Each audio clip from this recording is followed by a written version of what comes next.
पर draft paper जारी कर दिया है। गोल्ड लोन के लिए लोन टू वैल्यू रेशियो 75% करने का प्रस्ताव है। खबर से जुड़ी सारी की सारी डिटेल्स अंजलि पालोद हमें बता रही हैं। अंजलि, बताएं।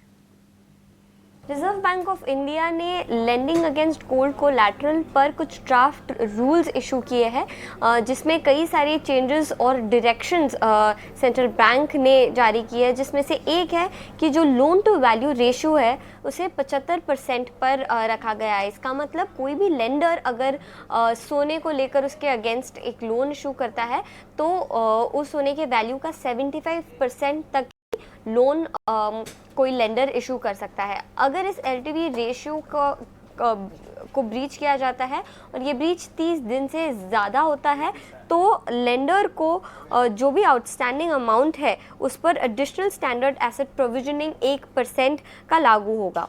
जो वैल्यूएशन गोल्ड की होगी लोन देते वक्त उसे 22 कैरेट गोल्ड के हिसाब से प्राइस किया जाएगा, और अगर जो गोल्ड के बेसिस पर लोन दिया जा रहा है वो लोअर प्योरिटी का हो तो उसकी वैल्यू भी 22 कैरेट गोल्ड के हिसाब से एडजस्ट करके ली जाएगी।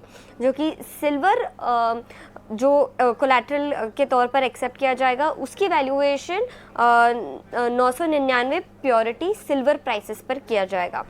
लेंडर्स कोई भी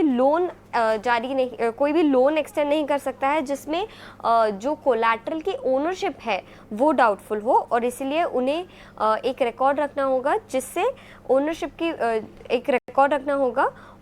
के वेरिफिकेशन का, जो भी गोल्ड के बेसिस पर वो लोन एक्सटेंड करेंगे। हर बोरोवर पर एक एग्रीगेट वेट का मैक्सिमम लिमिट दिया है। गोल्ड ऑर्नामेंट्स के लिए ये 1 kg है और गोल्ड कॉइन्स के लिए 50 ग्राम्स पर बोरोवर की लिमिट सेट की गई है। जो भी लोन इनकम जनरेटिंग हो उसे उस तरह से कैटेगराइज लेंडर को करना होगा, और ये कैटेगराइजेशन पर्पस के हिसाब से होगा। तो जिस भी पर्पस के लिए लोन एक्सटेंड किया जा रहा है उस पर्पस के अंडर इस लोन को क्लासिफाई करना होगा, ना कि गोल्ड लोन के अंदर।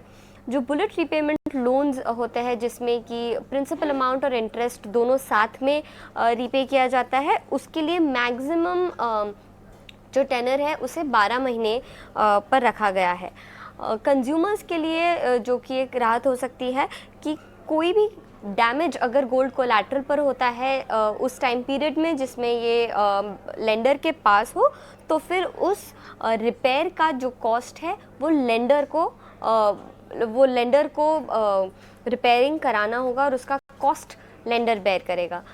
ये सारे नए रूल्स जो है वो इस ड्राफ्ट डायरेक्शंस में आरबीआई ने जारी किए हैं, और अब ये पब्लिक के कमेंट्स के लिए आरबीआई ने जारी किए हैं। राइट अंजलि, शुक्रिया ये सारी जानकारी हमें देने के लिए। आगे बढ़ेंगे।